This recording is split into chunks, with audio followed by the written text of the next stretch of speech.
Mateus 24, do verso 40 ao 42. Diz assim a palavra do Senhor. Estando dois no campo, será levado um e deixado o outro. Estando duas moendo no moinho, será levada uma e deixada a outra. Vigiai, pois, porque não sabeis a hora, a que hora há de vir o vosso Senhor. Então, esse é o texto da palavra de Deus para o nosso coração. Pai, nós te oramos, pedimos que o Senhor dê graça, direção, sabedoria, o cuidado na exposição da tua palavra. Abre a nossa mente, o nosso entendimento para recebê-la em cada vida aqui, e aqueles que vão ouvir essa mensagem em algum lugar possam ser abençoados com a tua palavra. É a nossa oração em nome de Jesus. Amém. Você está comigo aí? Diga amém. Amém. Graças a Deus. Às vezes eu penso que eu estou sozinho aqui. Mas nem um amém, né? Eu gostaria hoje de conversar com vocês sobre um assunto que está um pouco esquecido na vida cristã da igreja, apesar de ser tão importante ser lembrado. Alguns anos atrás, era um assunto comum se falar da vida de Jesus. E eu quero dizer que a vida de Jesus é real. Amém, irmão? Amém. E se eu tivesse que dar um tema a essa mensagem, seria: a vida de Jesus é real. Ela é real. Quantas vezes esse assunto está esquecido, está deixado de lado, está segundo plano, está uma coisa que ninguém tem muito o que falar, porque preocupa alguns líderes religiosos falar sobre a volta de Jesus. As pessoas estão muito preocupadas com outras coisas, preocupadas com seus afazeres, preocupadas com as suas atividades domésticas, preocupada com o verão que chega aqui na América, o inverno que chega no Brasil, preocupado. Mas essas preocupações que são importantes, que fazem parte da vida, todo mundo vive elas, ninguém pode fugir da realidade das preocupações. Agora, o excesso delas é muito preocupante, essa preocupação. Parece um paradoxo, mas é que as pessoas se esquecem do essencial, se esquecem daquilo que é importante, se esquecem daquilo que deve ser lembrado constantemente, a cada dia, a cada hora, que um cristão de verdade, se conhece a palavra, que ama Jesus, que entende o sinal dos tempos, ele sabe que Jesus vai voltar. Embora não sabemos quando, embora não sabemos a hora, embora não sabemos o tempo exato, mas a Bíblia está cheia de informações, de versículos da palavra, mostrando que Jesus vai voltar. E o que é que está acontecendo hoje? Há duas coisas interessantes. A primeira é quando você olha para a igreja primitiva, havia uma ênfase muito grande à volta de Jesus. Cada apóstolo, cada profeta, cada homem de Deus no Novo Testamento, ele tinha nos seus lábios, ele tinha na sua mensagem o foco, a volta de Jesus. Todo o Novo Testamento é enfático, é coisa impulsionante, é algo que vibra cada página do Novo Testamento falando sobre a volta de Jesus. E o cuidado dos apóstolos era tão grande que eles tinham assim a expectativa de que ainda em vida eles iam ser arrebatados. Eles esperavam a qualquer momento o chamar de Deus, o sair dessa terra. Eles viviam assim, andando como se a qualquer momento eles fossem morar com o Senhor. Era essa a expectativa. Qual a diferença daquela igreja para essa igreja dos novos tempos, a igreja atual, a igreja do mundo presente? É que essa preocupação quase não existe. A gente vive, nós vivemos o dia a dia, segunda, terça, quinta, quarta, toda semana. Você sabe que nem pensa nisso. Alguns de nós nem lembram disso. Que Jesus pode pegar você assim, a hora, ou você pode ficar, pode ser surpreendido e não ir, ou você pode estar bem e ir. Essa é a realidade. É de que nós não estamos muito preocupados com esse assunto da volta de Jesus, porque nós vivemos uma igreja que se tornou sociável. A sociabilidade do encontro do domingo, do encontro do pequeno grupo, do encontro da confraternização, e nós vamos vivendo e vamos passando, e os dias vão passando, e a gente vai perdendo esse gosto, esse prazer da surpresa que vai ser o arrebatamento. Amém, irmãos? Do hábito que vai ser esse grande dia. E ele vem. A volta, a vinda de Jesus é real. Real. E é isso que eu quero pensar com você dentro desses tempos, desses minutos que nós estaremos aqui nessa noite. Em primeiro lugar, por que é que a vinda de Jesus é real? Ela é real, ele virá, mas não para todos. Primeira coisa importante, e talvez difícil de eu dizer aqui, é que Jesus vai voltar. Isso eu tenho certeza. A minha vida cristã me leva a cada dia a viver a expectativa de que ele vai voltar. Mas ele não vai voltar para todos. Ele não vai voltar para todas as pessoas. Não. Tem muita gente dentro da igreja que não vai estar com Jesus, que não vai encontrar com ele, que não vai ter a alegria do encontro com o Senhor. Isso é triste, é lamentável. Viveram na igreja, foram pessoas relacionadas a algumas famílias de pessoas crentes, tiveram amigos crentes, gostavam dos cultos, até aprenderam algumas músicas da igreja, gostavam das mensagens, mesmo que o pastor não era muito legal, não era uma pessoa muito boa, não ia muito com a cara dele, mas gostavam da igreja, gostavam de ir por ali mesmo, se acostumaram por ali mesmo, mas infelizmente não vão subir, não vão para o encontro com Jesus. E eu vou dizer isso porque, mas lá no final, para que quem sabe aqui, se porventura existe alguma pessoa que esteja nessa situação, os seus conceitos mudem, a sua vida mude e a expectativa dessa história mude também, para glorificar o nome do Senhor na sua vida aqui na terra, enquanto está aqui, possa adorar o nome do Senhor.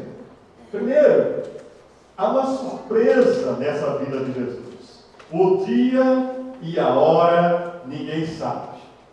Se andam dizendo por aí quando é que Jesus vai voltar, muita gente já marcou data, já teve tempo na nossa comunidade, no nosso contexto cristão, de pessoas marcar dia, marcar hora, dizendo que Jesus vai voltar. E que decepção foi isso para muita gente. Quantas pessoas se decepcionaram porque não aconteceu? Jesus não disse quando vai ser esse dia. Você está comigo aqui? Se alguém vier com essa mensagem, se alguém jogar essa mensagem no seu coração, se você viu isso na internet, viu isso num programa de televisão, escutou isso em qualquer lugar, não acredite, porque esse dia e hora ninguém sabe. Jesus diz que só o Pai sabe. Quando ele disser agora é a hora vai acontecer e a igreja vai ser arrebatada para glorificar o nome do Senhor. Mateus capítulo 24, verso 36, está dito isso. Mas a respeito daquele dia e hora, ninguém sabe, nem os anjos dos céus, nem o Filho, senão o Pai. Pastor, nem os anjos sabem. Deus sabe. Deus não deixou esse segredo revelado nem para os anjos. Então, o que é que eu quero dizer com isso? Vai ser uma surpresa. Esse dia vai chegar assim, inesperado. Vai pegar pessoas assim, porque a igreja vai ser um arrebatamento. Vamos um pouquinho mais na frente sobre isso aqui. E quando eu digo que esse essa hora, esse dia e hora ninguém sabe, isso significa que é um mistério. E por ser um mistério, tem muita gente que vai estar despreparada para aquele dia. Poxa, vai demorar, já se passaram mais de 1000 anos, 2000 anos, essa história que o povo anda dizendo aí que Jesus vai voltar, nunca aconteceu, pastor, essa conversa, vai passar mais de 1000 anos aí, isso não vai acontecer. Esse dia e hora, ninguém sabe. Ninguém sabe. Por isso, igreja, preste atenção, você pode ser pego desapercebido e ficar no sono da indolência. Esse momento de ser arrebatado, nem todos vão encontrar com Deus. Nem todos vão para esse arrebatamento. Nem todos vão subir para estar com o Senhor. Por quê, irmãos? Em primeiro lugar, a segunda coisa que eu entendo aqui é que essa escolha é individual. Quem quer morar com Deus precisa tomar uma decisão aqui. Você está me entendendo? Não vai ter chance de decidir lá. Chegou lá, né, com esses programinhas de humor, de televisão, ficam brincando com as coisas de Deus aqui e ali, pessoa chega no céu e entra, uns morrem aí todo cheio de tudo que é de errado, não, ele foi para o andar de cima, nunca vai para o andar de baixo. Não é assim na verdade da palavra de Deus. A palavra de Deus diz que essa escolha é individual. Ou você é de Deus, ou você não é de Deus. Não tem um ajeitadinho brasileiro, como diz, Deus é brasileiro, ele vai dar um jeitinho. Não, não, não. Deus é justo, Deus é amor, mas ele é justiça. E essa justiça de Deus diz o seguinte: primeira coisa, só entra quem é filho. Diga, eu sou filho. Se você é filho, você entra. Esse é o seu passaporte, essa é a sua carteira de identificação, ser filho de Deus. João, capítulo 1, versículo 12, diz assim, olha: mas a todos quantos o receberam, deu-lhes o poder de serem feitos filhos de Deus, a saber, os que creem no seu nome. Pastor, o que é que eu faço para ser filho? Primeiro, crer no nome de Jesus. Quem é filho, crê que Jesus é seu Salvador. Quem é filho tem certeza de que você tem filiação com Deus. E quem garante isso? A sua fé. Quem garante isso? Se o homem vai dizer na igreja? Não. O seu nomezinho lá na lista de membros, a ficha que você preencheu? Não. O que garante isso é essa fé que está no seu coração. A fé vem pelo ouvir. O ouvir a palavra de Deus. Então, quando a palavra de Deus é ministrada e você abre o coração, você aceitou Jesus e a semente já entrou na sua vida, você é salvo. Por isso, nunca um pastor tem a autoridade de dizer quem é salvo e quem não é. O pastor vai ter na igreja todo mundo aqui, que dá bom testemunho, que não dá, que vive vida boa, que não vive, que vida direito não. O pastor não tem nada a ver com a sua vida. Quem tem a ver com a sua vida é você. É individual a salvação. Amém, gente? Cada um dará conta de si mesmo a Deus, diz a palavra do Senhor. Então, se você é de Deus, a salvação é individual. Em segundo lugar, dentro desse contexto dessa escolha individual, seguir a Jesus envolve romper com o passado. Ninguém que diz que vai para o céu e vive o contrário disso, pode ser verdade. Vamos dar um exemplo. Você disse que vai lá para a Flórida e está pegando o carro para ir para o Canadá. E como é que você vai para a Flórida? Não, eu chego lá. Como é que você vai chegar na Flórida se você vai para o Canadá? São coisas diferentes. Tem gente que a vida dele está dizendo assim: eu sou de Jesus, eu vou para a igreja, eu sou crente, eu sou salvo, mas a vida dele está dizendo tudo o contrário.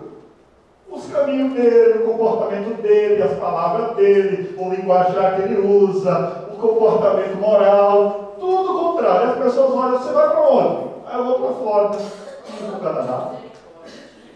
Diz misericórdia mesmo. Ah, mas eu sou de Deus. Como você é de Deus? Se você quer ir para o caminho errado, consciente que você está fazendo a coisa errada. Como é que eu sou de Deus e eu vou andando para o caminho contrário? Eu não posso nunca chegar no céu. Você está me entendendo? Não tem como uma pessoa chegar no caminho certo. Aí, é meio que colocar no GPS, aí meu irmão hoje foi para o encontro com a gente, botou lá o GPS pegou não sei quantas vidas lá de diferente.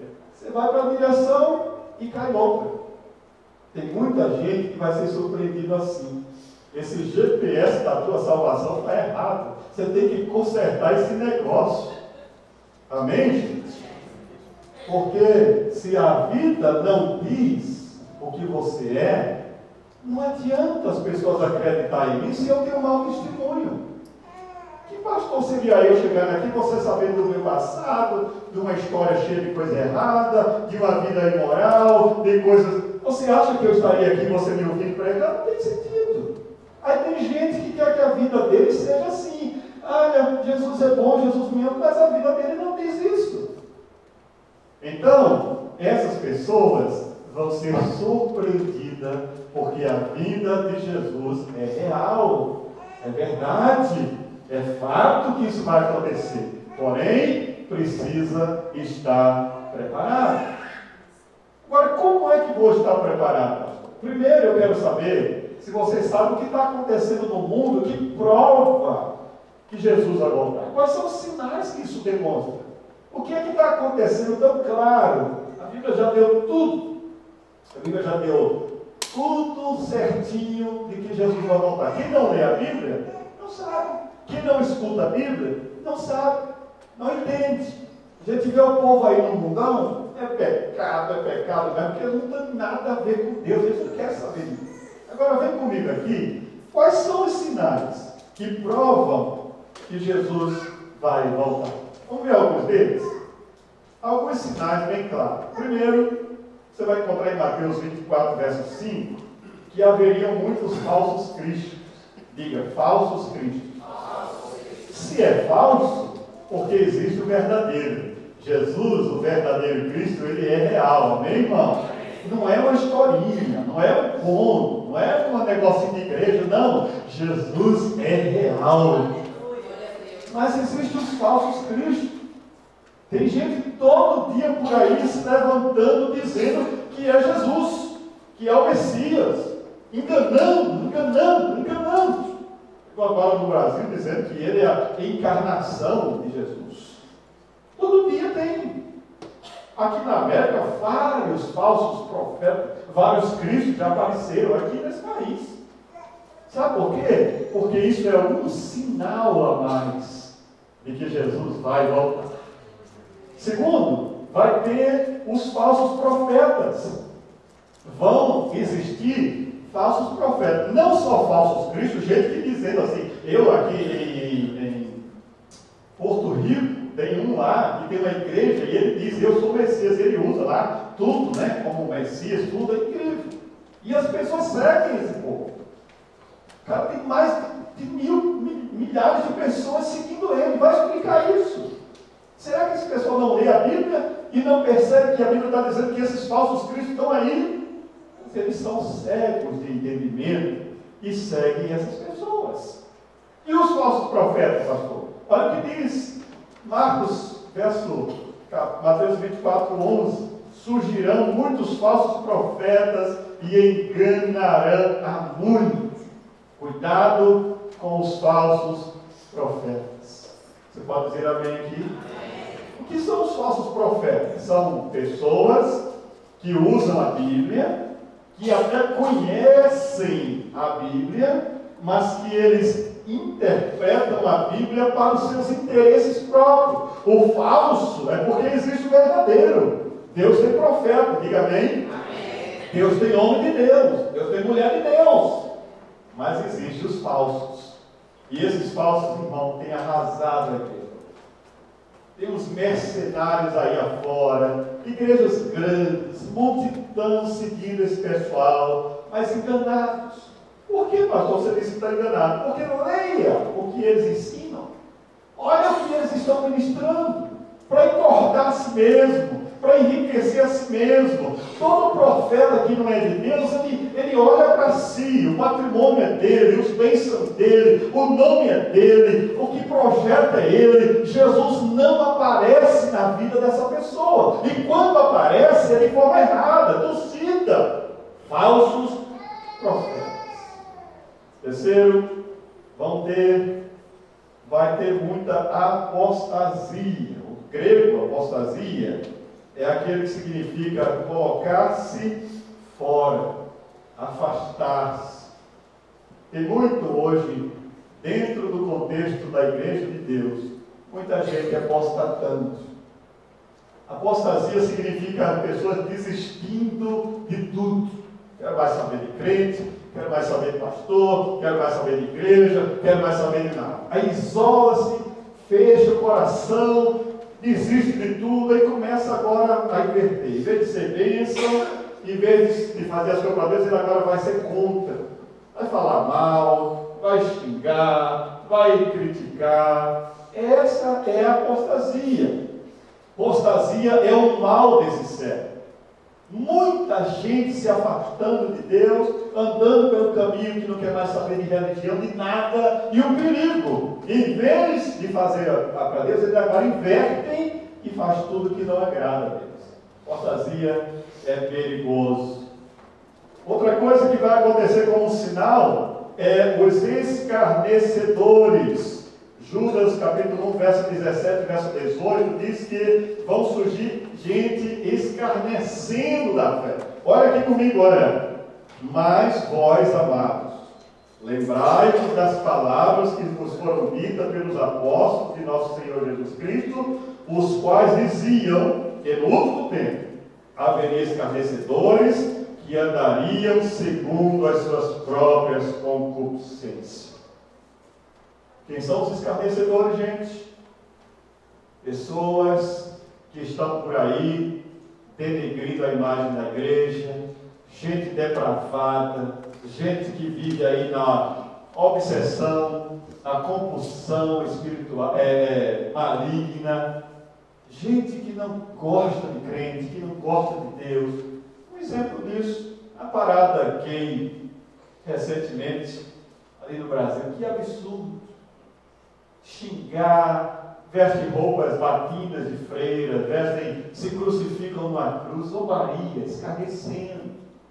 Vai fazer alguma coisinha contra essas pessoas, qual é a reação deles? Agora, publicamente, pelo dinheiro do governo, o que eles fazem defamando a fé, e ninguém diz nada, pelo contrário, a mídia apoia. Sabe por quê? Porque todos eles são escarnecedores.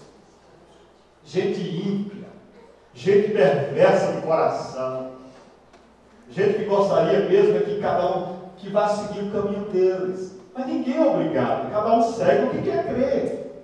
Você está comigo aqui? Se eles quiserem, que vão no caminho errado. Mas quem é santo, santifique-se mais. Você está comigo?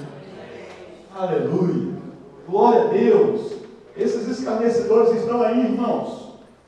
Outro sinal, a Bíblia diz que vai existir fome. Talvez você possa pensar, pastor, sempre existiu fome. Claro, mas nos dias de hoje, irmãos, é assustador. Hoje calcula-se que 800 milhões de pessoas passam fome no mundo. Enquanto os Estados Unidos jogam comida no lixo, fora, toneladas de comida, africanos morrem de fome todo dia. Brasileiros, nordestinos, gente que vive nas favelas, gente das ribeirinhas, milhões e milhões de pessoas morrem. Você pode dizer, mas isso é o mundo perverso, o mundo egoísta, o mundo sem normas, sem leis iguais, onde um é rico demais, o outro é pobre demais. Enquanto rouba milhões, vocês vão vendo a chamada Lava Jato no Brasil, descaradamente, milhões e milhões de reais roubados, e os hospitais naquela situação, a miséria, a fome, assolando o país. Então são sinais tão claros. Eu trabalhei, quando cheguei aqui, vocês trabalham comigo, quantas lanchonetes jogam de comida fora? Os McDonald's, os restaurantes, toneladas de comida. Que sobeja, que se faz lixo, do que até você mesmo na sua casa, quantas vezes a geladeira tem que jogar um monte de coisa que você não deu conta de comer. Mas a fome está assolando o mundo. A miséria está assolando o mundo.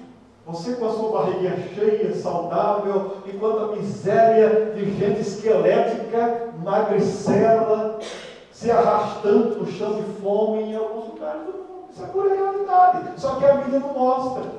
A televisão não mostra. Ninguém vê isso. Por quê? Porque politicamente isso não dá ibope. Não dá ibope. Outra coisa interessante, as epidemias, as doenças sem cura, sem solução. No Brasil apareceu tudo que é de mosquito, até um tal difícil de chikungunya, né? Zika. E por aí afora, os mosquitos estão fazendo festa. Doenças e mais doenças, se resolve uma, aparece outra. Pastor, não adianta, sinais, Deus está dizendo, olha, acorda gente, eu estou dando sinais de que eu estou próximo, de que minha vida está próxima. Esses pequenos sinais é para mostrar para a gente que o homem não tem controle sobre isso, por essas pragas dos dias de hoje. Imagina as epidemias arrastando, assolando o mundo. Existem esse problema das guerras. Que sinal tremendo. Mas sempre houve guerra. Nunca tanto como nos dias de hoje. O que se investe em guerra hoje, irmãos, é absurdo. Dinheiro, o clima, as tensões, Coreia e querendo ser a tal, Coreia do Norte, Estados Unidos, fica esse clima. Estamos vendo os problemas dos refugiados da Síria. Imigração em massa, procurando os caminhos do mundo, os exilados, milhares, não, milhões de pessoas. Que dor no coração, quando a gente escuta aquelas reportagens e vê aquelas pessoas sem casa, morando naquelas tendas, mendigando o alimentozinho. Isso não mostra, a gente vê uma reportagem aqui, outra ali, mas são consequências das guerras. Das guerras. São milhões, bilhões de dólares gastados com armas. Com armas. Mas não há solução para o problema. O mundo não tem paz. O mundo não vive calmo, não tem tranquilidade, porque isso é um sinal da volta de Jesus. Os terremotos, nem se fala. As inundações, qualquer chuvinha no Brasil é uma luta. Esse país aqui, de vez em quando, um estado ou outro. A China agora, quem viu as últimas reportagens, uma calamidade. Cidades inteiras alagadas. Problemas ambientais, florestais. Portugal, incêndio de mais de 65 pessoas mortas no incêndio florestal. Você diz, não, isso é natural, irmão, cada dia mais. As coisas se agravam, os problemas aumentam, os sinais são bem claros de que Jesus está voltando. Mas há dois sinais que me chamam a atenção, que eu quero terminar essa questão dos sinais aqui. Um, são o aumento da ciência. A Bíblia diz que o conhecimento se multiplicaria. Às vezes eu fico preocupado, assustado com o conhecimento, não dá para caber. Você pega um celular desse hoje, tanta tecnologia na sua mão, você termina 2 anos, 3 anos com o celular e às vezes você não dá conta de conseguir informação de tudo que tem dentro disso.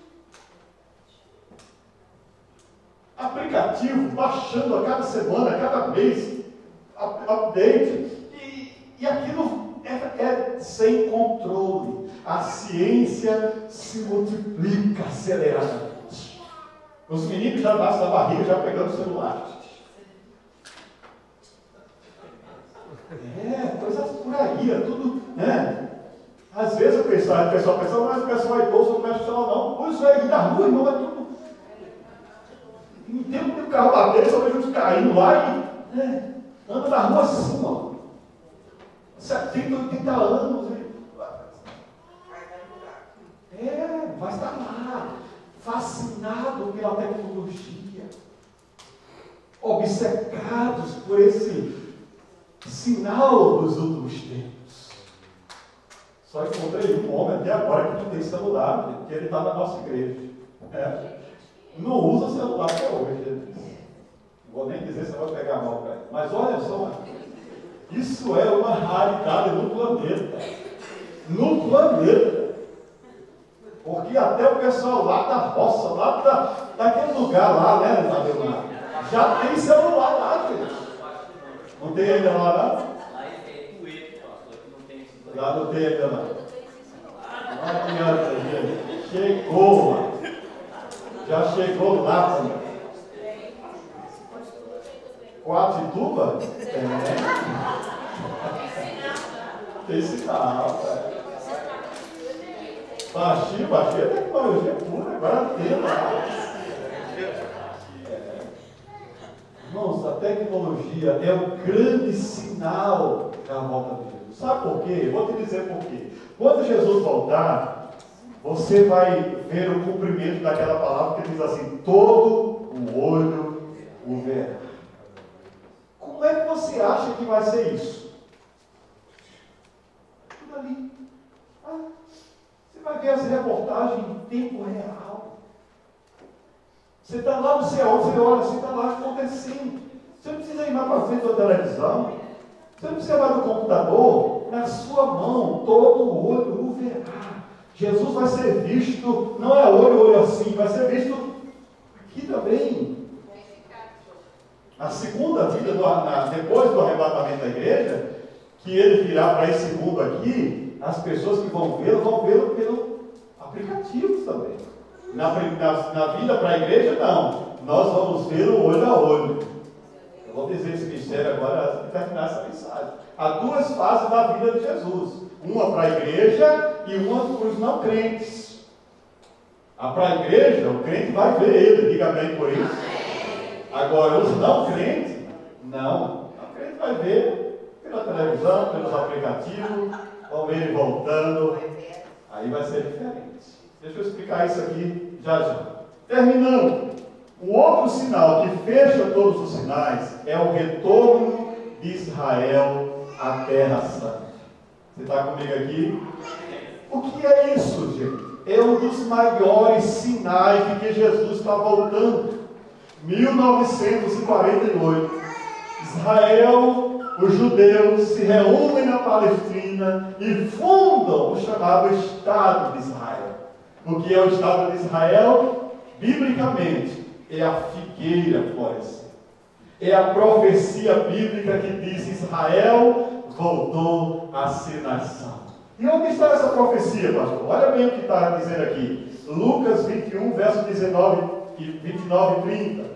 Olhai para a figueira e para todas as árvores. Quando já começam a brotar, vós sabeis por vós mesmos, vendo-as que está perto o verão. O que Jesus está dizendo com isso? Essa figueira aqui representa a nação de Israel. Quando ela floresceu, nasceu, esse é o sinal claro de que em breve Jesus vai voltar. Presta atenção nisso. Israel está lutando, sobrevivendo ali, cercado de todos os inimigos. Um país menor, talvez do tamanho de Sergipe, do Espírito Santo, humanamente falando, podia ser destruído. Mas Deus não deixa ninguém tocar em Israel. Sabe por quê? Porque Israel é o sinal de Deus aqui na terra. Israel é o povo de Deus aqui na terra. E ninguém mexe com Israel. Ninguém. Amém, gente? Então presta atenção nisso. Cuidado com as notícias sobre Israel. Deus está guardando esse povo até o dia em que se manifesta o anticristo aqui na terra. Que não dá tempo de falar dele hoje. Outra questão, você Está preparado para a volta de Jesus? Você está preparado para se encontrar com o seu Deus ou não? Não sei. A resposta é sua. A pergunta eu estou fazendo, mas cada um responda individualmente. Sabe por quê, irmão? Olha comigo aqui, 2 Timóteo 3, verso 1 a 5. Presta atenção que eu vou te dizer o perfil desses últimos dias. Olha o tipo de gente que a Bíblia está dizendo que nós vamos encontrar nesses últimos dias. Olha bem. Sabe, porém, isto, que nos últimos dias, diga, últimos dias, virão tempos difíceis. Só até aí. Os homens serão amantes de si mesmos, avarentos, presunçosos, soberbos, maldizentes, desobedientes aos seus pais, ingratos, ímpios, sem afeição natural, implacáveis, caluniadores, incontinentes, cruéis, inimigos do bem, traidores, insolentes, presunçosos, amante mais dos prazeres do que amante de Deus, tendo aparência de piedade, porém negando o poder delas. Eu fico assustado com essa lista.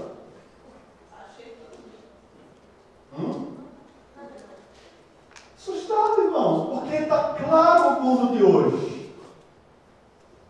Pessoas são aversas a vidas de moral, de santidade, de bem, de caráter. Não, é gente ao contrário, maldizentes, caluniadores, desobedientes aos pais, gente ímpia, sabe, gente que confronta a verdade. O cara jura de pé junto que não roubou, jura de pé junto que não fez o errado. A exemplo disso, a corja política brasileira, que coisa terrível. Não, meu neto, não foi eu. E está lá, todo mundo vendo, ouvindo as reportagens, os telefones grampeados. Mas o cara diz, não. O cinismo criou uma forma tal de que as pessoas não têm sensibilidade nenhuma mais. E isso está contaminando todos.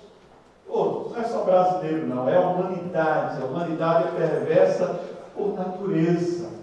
Por isso, irmão, para ser salvo, para encontrar Jesus, ou a vida muda, ou o comportamento muda, ou a nossa história muda, ou esse comportamento aqui não dá direito à pessoa entrar no reino de Deus.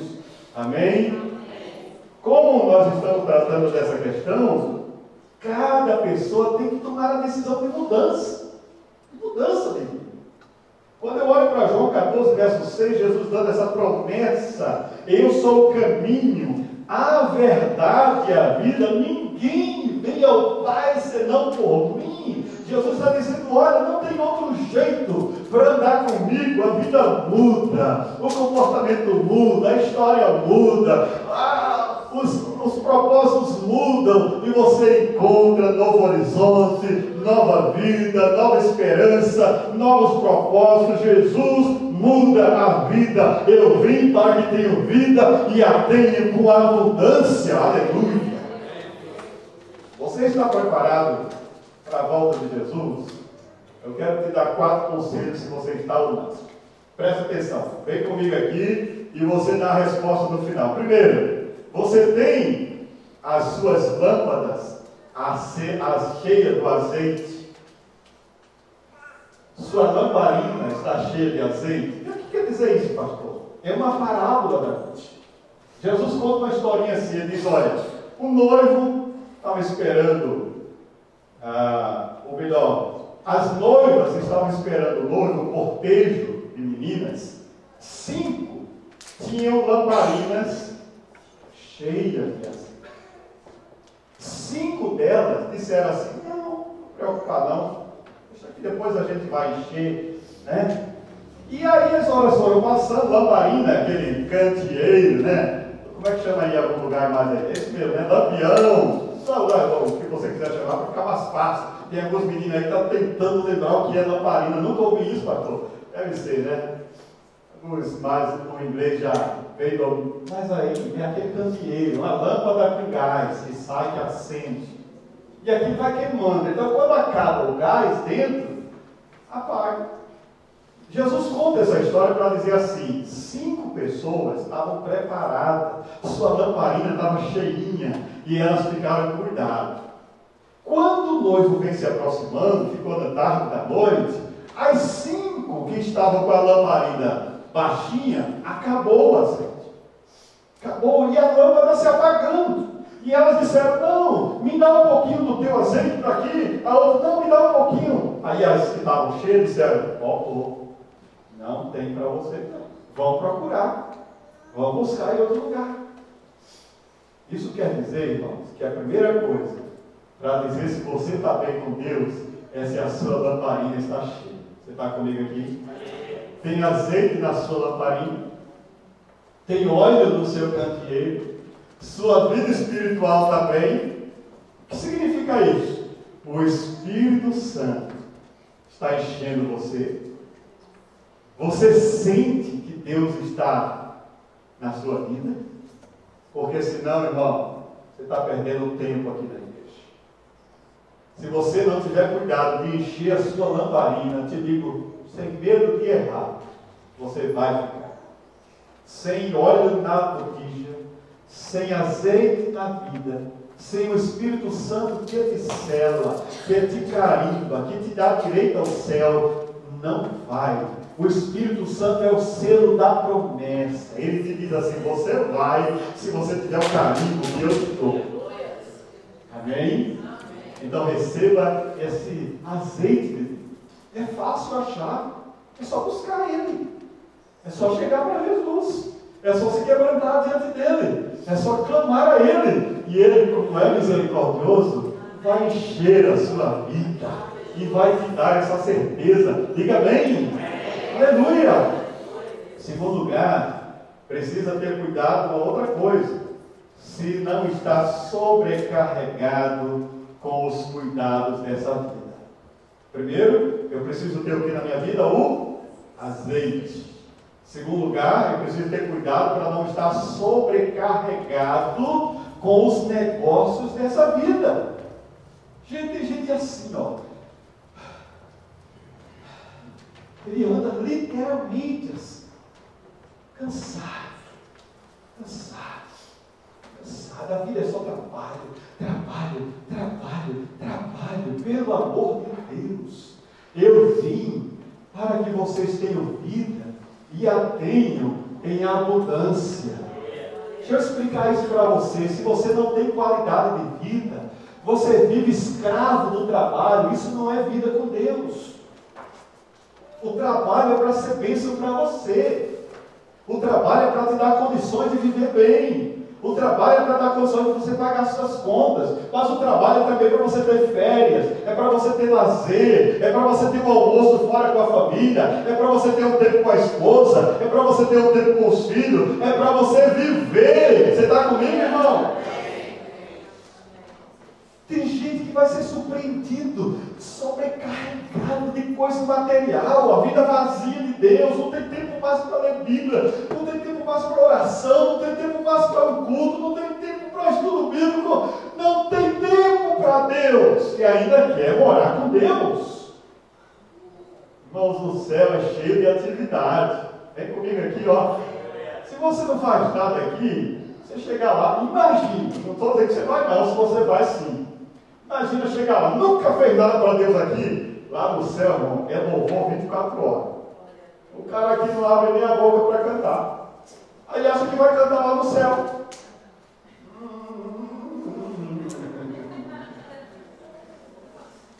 No céu, o louvor é 24 horas. A adoração é para quem gosta. Se você não gosta de louvor aqui na terra, duvido que você vai gostar do céu. Duvido. Quem não sente nada de prazer de adorar aqui, só materialista, só coisa. Você não tem sentimento nobre de estar prestando o seu culto a Deus aqui. Irmão, desculpe. Você que me escuta dessa mensagem, não tem jeitinho. Se não gosta aqui, não tem nada disso. Amém? Já dizia um antigo cantor aí das músicas cristãs, E o louvor no céu, ele é uma grande congregação. Junta todo mundo. Não tem assembleia, não tem batista, não tem congregacional, não tem igreja, não tem placa. Tem a igreja do Senhor Jesus. Eu espero que você esteja lá, porque eu quero ir e quero que você vá também. Mas começa a louvar aqui, porque vai ficar mais fácil lá.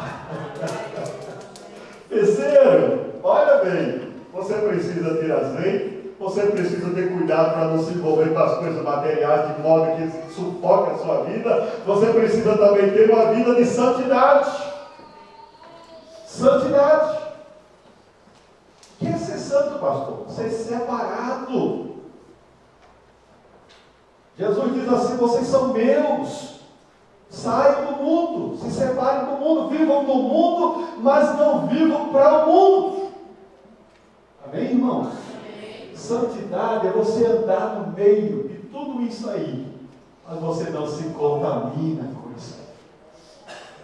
Você não se envolve, você não senta para participar daquilo. Você senta, conversa, mas aquilo que está ali, seja bebedice, seja droga, seja o que tiver, irmão, não é seu. Você é liberto pelo sangue de Jesus. Pelo amor de Deus. Não dá mau exemplo dizendo que você é de Deus, você põe a cara cheia de cachaça.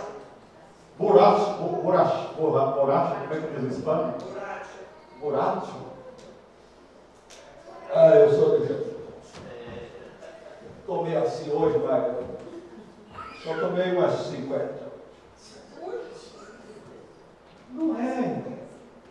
Essa identidade não faz parte do céu. Eu sou crente, mas eu estou cheirado assim de vez em quando. Tá. Isso é para ficar meio ativo, porque eu gosto de adrenalina. Você tem a maior adrenalina, que se chama o sangue de Jesus, que tuas veias todas e te deu graça no teu coração. Toma vergonha, sai dessa vida, se liberta. Você é de Deus, sai disso. Sai fora. Pastor, eu sou crente, mas eu gosto, a mulher está dormindo, eu vou lá no computador, só um sitezinho assim que eu visito. Meio pornográficozinho, as mulheres lá peladona, um negócio lá que eu acho diferente, mas até dá uma excitação melhor, até para eu visitar minha esposa com mais, né? O sangue de Jesus tem poder. Você é um sem vergonha. É um sem vergonha que vem aqui prestar um culto a Deus com a cara lisa, diante dessas situações, traindo a tua mulher com mulheres virtuais. Se a tua mulher não te satisfaz, e eu já estou mudando de assunto, Jesus, o assunto era outro aqui. Não, vigia a tua vida. Vigia a tua vida. Como é que tu trata ela? Que tipo de amor tu dá para ela? Que tipo de carinho tu dá para ela? Porque o problema não está nela, às vezes está em você mesmo. Desculpa aí, maridão. Toma cuidado. Toma cuidado. Porque tem gente que pode estar visitando ela em outros lugares. Gente que está gostando dela mais do que você. Tem gente que está olhando para ela mais do que você. Toma cuidado. Não mudar de assunto não, hein? Para cá, né? Quarta coisa, além de santidade, irmão, precisa esperar somente em Cristo. A vida aqui é luta, é perseverança também. Espere em Cristo. As realizações que nós não tivemos, os prazeres que nós não conseguimos, humanamente falando, as conquistas que nós esperávamos, nem todas vão chegar. Tem gente que vive a frustração de esperar aquilo que nunca vem. Não vem. Você tem que viver a realidade do seu dia. Você optou pela América, optou por essa vida, alguns terão dificuldades aqui mesmo, o sistema é esse, politicamente falando, a situação é difícil. O que você tem que esperar? Em Cristo. Espere em Deus. Quando a porta se abrir, glória a Deus. Os problemas se resolverem, amém. Mas é uma opressão, é uma vida lamentosa, foi você que optou por isso. Você chegou aqui, Você veio com as suas pernas. Você comprou a sua passagem ou veio de aerocoiote. Mas veio. Então agora a decisão é essa. Amém, irmãos? Ah, Jesus, que vida. Ah, que coisa acontece. Vamos viver o dia hoje. Vamos viver a segunda-feira amanhã. Cada dia o seu dia. Esperando em Cristo, sendo o melhor dos crentes, sendo o melhor do marido, sendo o melhor esposa, sendo o melhor pai, sendo o melhor filho. Vive hoje em nome de Jesus, a tua vida vai ser mais feliz. Amém, irmãos? E aprenda a fazer alguma coisa para você, para ser o seu tempo, para ter a sua hora, para ter o seu momento assim, de vida, de prazer pessoal. O que eu quero dizer com isso? O seu lazer, uma volta, uma caminhada, um exercício físico, isso faz bem para a saúde.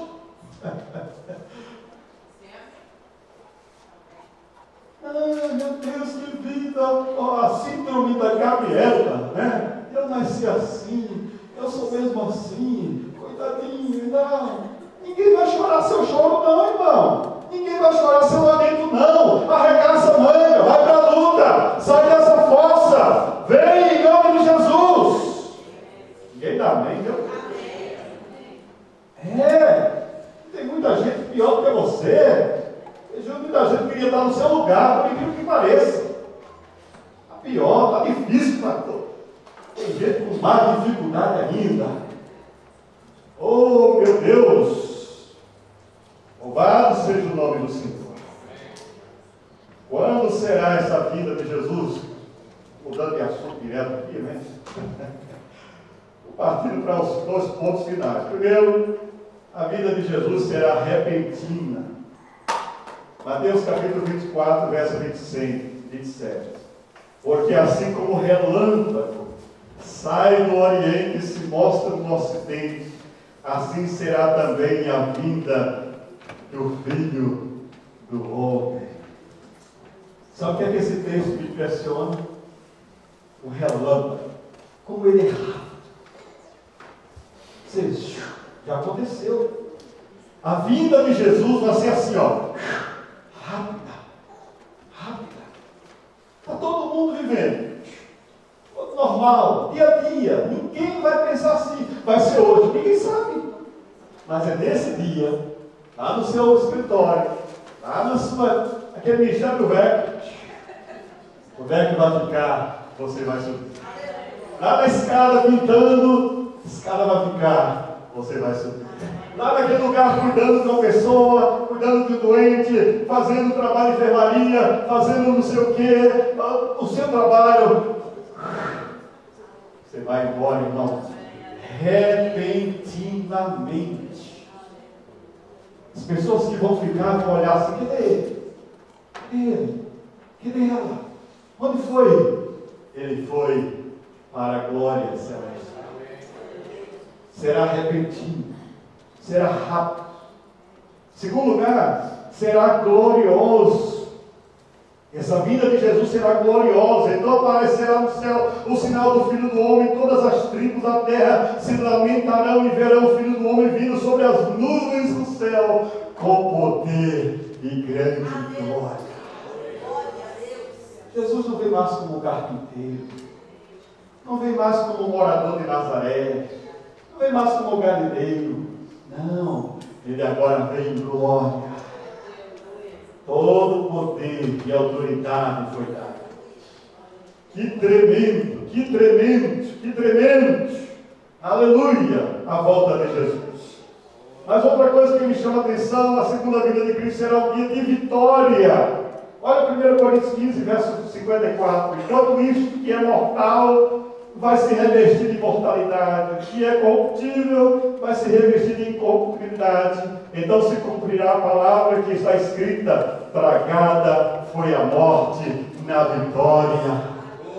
A morte não terá mais poder sobre aqueles que estão em Cristo Jesus. E outra coisa interessante, É tão tremendo o poder do arrebatamento que os mortos, sepultos, cremados, os que morreram lá no oceano, o avião que caiu não sei aonde, se foi crente, se tem um nome escrito no livro da vida, eles vão ser arrebatados, vão sair do chão, as sepulturas vão se abrindo, o mar vai dar os mortos, a terra, o cremado virou cinza, pó, voltou, vai ter corpo glorificado, aleluia! Não vai ser isso aqui não, carne e osso, não vai ter não, vai ser corpo glorificado, você vai ter um corpo que não morre, um corpo que não sente dor, um corpo que não tem mais choro, um corpo que não tem lamento, um corpo que não tem tristeza, o corpo que Jesus vai te dar é o corpo glorificado, aleluia, cheio de glória. Isso vale a pena, vale a pena acreditar, esperar, porque o contrário disso é tormento, o contrário disso vai ser sofrimento, vai ser lugar de tormento, vai ter um lago de fogo. Essa historinha, não espere para ver, não pague para ver, porque vai ter pranto e ranger de dentes, diz a palavra. Vai ser angustiante, doloroso. Eu acho que não, Não, vai ser o que a Bíblia diz. Jesus vai voltar e isso é real. Aleluia. E o arrebatamento é real. Diga amém. E eu quero ir. Amém? Os que estão meio assim, será que vou vê-lo? Toma posse disso, em nome de Jesus. Por que, irmão? Porque os reprovados, olha o que vão ouvir de Jesus. Os reprovados, não passou no teste. Quando você vai fazer a provinha, né? No Brasil é o Enem, né? Quando é reprovado, chega em casa com aquela cara, o pai olha assim, e aí, minha? Não deu, pai. Não deu, né? Não passou. O sentimento de ser reprovado, irmão, eu acho que não é nada agradável. Você vai para uma entrevista de trabalho, fez tudo direitinho, fez a aplicação, aí o cara diz, você não serve. O que você sente? Humanamente falando, não é ruim? Você vai para uma aplicação, um negócio, qualquer coisa que você faz, não passa. É simples, doloroso. Olha o que Jesus diz aqui, Mateus capítulo 24, verso 41. Mateus 25, verso 41. Apartai-vos de mim, malditos, para o fogo eterno, preparado para o diabo e os seus anjos. Não sou eu que estou dizendo. Apartai-vos de mim, quem? Puxa, pastor, Jesus vai dizer isso. Eu sou tão bonitinho, cheirosinho, arrumadinho, né? Não tem boquinha, irmão. Se não chegou lá, não adianta, vai sair fora. Se não está na lista de convidados, vai para a festa de alguém, aí chega lá na porta, o seu nome não está na lista. Você não está aqui, tal, você quer entrar com jeitinho, a segurança diz, não, você não entra. Assim, simbolicamente, vai ser a presença de Deus. Só entra quem estiver na lista. Só entra quem estiver no livro da vida. Amém, irmãos? Diga, eu quero que o meu nome esteja no livro da vida. Amém? Segunda advertência, Mateus 24, 42. Vigiai, pois, porque não sabeis a que hora há de vir o vosso Senhor. O que é que Jesus está dizendo? Vigiai, pois. Vigilância. O que é vigilância? É uma postura de um vigilante, de um sentinela. Quem já foi militar aqui sabe o que é isso, né? Eu que foi o pau de fogo, né? Só aquele recruta de 3 meses, sabe o que é isso? Vigilância.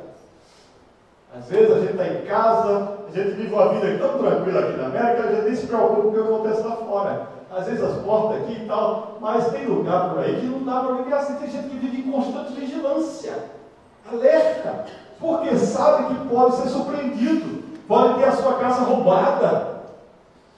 Vai ser surpreendido quando, no Brasil, eu já fui assaltado, minha casa lá foi assaltada. Uma vez saímos, eu, roçando as crianças, ficou em casa, arrombaram a janela, entraram, maior bagunça e tal. Apressadamente, ele não conseguiu levar muita coisa, mas o sentimento da invasão, da privacidade, de alguém ter entrado na sua casa, aquilo causa um mal-estar, irmão. Mal-estar. Lembre-se que quem não é convidado não vai entrar no céu. Amém? Não vai. Quando você está sendo convidado, o convite tem que ser aceito. E aqui Jesus está dizendo, olha, vigiem. Você não sabe o dia, você não sabe a hora que vai acontecer isso. Então vem. Terceira coisa, a terceira advertência, Apocalipse 3:11. Eis que venho sem demora. Guarda o que tens, para que ninguém tome a tua coroa. Tem uns irmãos que pensam que coroa é a coroa que, né? Não vai ficar mais velha, vai levar a sua coroa para o céu, né? Graças a Deus que eu vou ter minha coroa lá no céu. Né? Essa coroa aí pode ser que vá. Mas a que Deus está falando é uma celestial. É um prêmio. Não é uma pessoa. É um brinde que você venceu. E é só dado ao vencedor. Amém, irmão? Correu a carreira da fé. Exaustivo, cansativo, mas você chegou na linha de chegada. A maratona não é de quem chega primeiro, é de quem consegue chegar. Amém? Você pode não ser um corredor, você está correndo, mas não é a pressa em chegar que é mais importante. O mais importante é o esforço em chegar. Amém? Eu vi um noticiário bem antigo de uma senhora, uma corrida maratona, e tem uma que fica lá para trás, e ela vem e vai, e ela cai, e ela se arrasta e tal, e todo mundo no estádio esperou. Quando ela chega, sozinha atravessa, todos dão, sabe? Porque o importante lá no céu não é o tempo que você demorou para chegar, mas o importante é se você chegou. Se você chegou como os soldados chegam no quartel, depois de uma guerra, às vezes o braço mutilado, às vezes o olho arrancado, às vezes a perna cortada, às vezes cheio de ferimento. Quando ele chega no quartel, eles recebem o quê? As honras. As honras. No céu, irmão, vai ser mais ou menos assim. Jesus vai colocar todos ali, e vai dar as honras a todos. Você está comigo aqui? Das honras. Se você foi um bom soldado, ele vai chegar para você e dar a sua estrelinha, seu galardão. Se você não foi bom soldado, você vai receber pelo menos a recompensa de ser soldado. Você pode ter perdido o braço, chorou, arrancou o olho, cabeça machucada, mas o importante é que você venceu. Você está me entendendo? Tem uns aqui que não vivem vida fácil, não. A luta é bruta. Gente aqui que Deus sabe o preço que paga, mas eu estou te dizendo, não desanima não. A recompensa lá vale a pena. Você vê o mestre chegar para você, você vê ali face a face, gente, que tremendo, Jesus. Pense que isso é fato, que é historinha. Eu me emociono com isso, porque eu sei que isso é real. Eu tenho certeza que o meu preço, minha dedicação, que os meus anos de serviço, mesmo um pouquinho que eu faço, eu tenho certeza que se eu chegar lá, eu quero pelo menos chegar lá. Se eu chegar e tiver aos pés do mestre, e poder adorá-lo, e ficar quietinho ali, já para mim já seria maravilhoso. Amém. Amém. Porque tem gente que pensa que é fácil chegar. Não.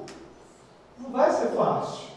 Vai ser para gente de coragem, para ser valente na fé, valente no serviço, valente no testemunho, valente de Deus. Amém, irmãos? Valente. O Evangelho não é para gente mole. O Evangelho não é para gente frouxa. O Evangelho não é para gente covarde. O Evangelho não é para gente... Não, o Evangelho é para corajoso mesmo. A gente que diz, eu topo esse negócio, eu quero isso, não desisto. Pode dar o que der. Tem gente que não volta mais. Amém, irmão? Não volta mais. Acabou, pastor, é para frente que eu vou. Passado já era. É para frente em nome de Jesus. E para finalizar, irmãos, eu acho interessante Mateus 16, verso 27. Pois o Filho do Homem virá na glória de seu Pai, com os seus anjos, e então, olha bem, recompensará a cada um de acordo com o que tenha feito. Deixa eu repetir para você ir para casa pensando nisso. Presta atenção. Pois o Filho do Homem virá na glória de seu Pai, com os seus anjos, e então recompensará, diga recompensará, a cada um de acordo com o que tenha feito. Nenhum crente vai chegar, Senhor, meu galardão é menorzinho do que o do outro. O Fabrício ganhou maior, e o Herbert, aí o Herbert ficou cara feio com o Fabrício. Não tem negócio de meninice ali não, irmão. E se sentir menor, e se sentir maior, mas a recompensa vai ser dada a cada um pelo que tiver feito. Faz o teu melhor para Deus hoje. Vive o teu melhor para Deus hoje. Amém. Amanhã começa uma semana para valer. Vai ser bênção. Diga amém. Vem problema, desafio, vai subir essa escada de novo, vai limpar essa casa de novo, esse pelo de gato de novo, esse cachorro importuno de novo, essa luta toda, vai ser assim mesmo, e vai vencer mais uma semana, em nome de Jesus. Isso é o teu pão, isso é o teu alimento, isso é a tua saúde, isso é a tua manutenção, e glória a Deus por isso. Aleluia. Amém? Fique em pé no seu lugar. Glória a Deus. A vida de Jesus é real. Amém, irmãos? Espera dele com muita satisfação. Vive essa semana como a melhor semana. Não deixe nada te desanimar, te prender, te amarrar. Sai dessa. Deixa que esse inimigo sopre no seu ouvido, dizendo que você é coitadinha, que você olha a tua vida. Não olha a sua vida, não fique se martirizando você não. Você pode, você é valente, você tem graça de Deus, essa porta de Deus na sua vida. Quando abrir outra você entra, mas enquanto está nessa, vive o teu melhor aí. Glória a Deus. E vamos ser uma igreja melhor. Vamos ser crentes melhores. Porque isso é o que faz a diferença. O resto é resto. Deixa o mundo para lá. Quem é santo, santifique-se mais. Quem é sujo, suje-se mais. Aleluia. E vamos para o céu em nome de Jesus. Aleluia. Toca a mão no seu coração assim. Diga, Senhor Jesus, obrigado. Diz mesmo, obrigado pelo meu nome que está escrito no livro da vida. Perdoa, Senhor, minhas fraquezas, minhas falhas, e deixa-me, Senhor, sentir o melhor do Senhor nessa terra, viver para o Senhor, servir ao Senhor. Ó Deus, em nome de Jesus, dá-me mais a tua graça e do teu poder, que a minha lamparina esteja cheia, minha vida de santidade e o meu corpo servindo ao Senhor. Eu te oro, Senhor, em nome de Jesus. Pai, está aqui a tua igreja, teu povo, Quero orar por cada um, pedindo uma semana de graça, uma semana de vitória, uma semana de renovo na Tua presença. Ó Deus, vencendo desafios, se preparando para o céu, porque não é aqui a nossa casa, não é aqui a nossa cidade, não é aqui a nossa morada. A nossa morada se chama Canaã Celestial. Nossa morada se chama Jerusalém Celestial. Abençoa cada família, cada pai, cada homem, cada mulher, cada marido, cada esposa. Tome em tuas mãos as famílias aqui nessa noite. Cuida daqueles que não puderam chegar pelas razões que tu sabes. Visita seus lares, suas famílias. Cuida do teu povo, Senhor. Nós te oramos e entregamos cada um em tuas mãos, em o nome do Senhor Jesus. E que o grande amor de Deus, a graça do Senhor Jesus, a comunhão e as doces consolações do Espírito Santo seja sobre nós e sobre todo o povo de Deus, hoje, para todos sempre. A igreja diz...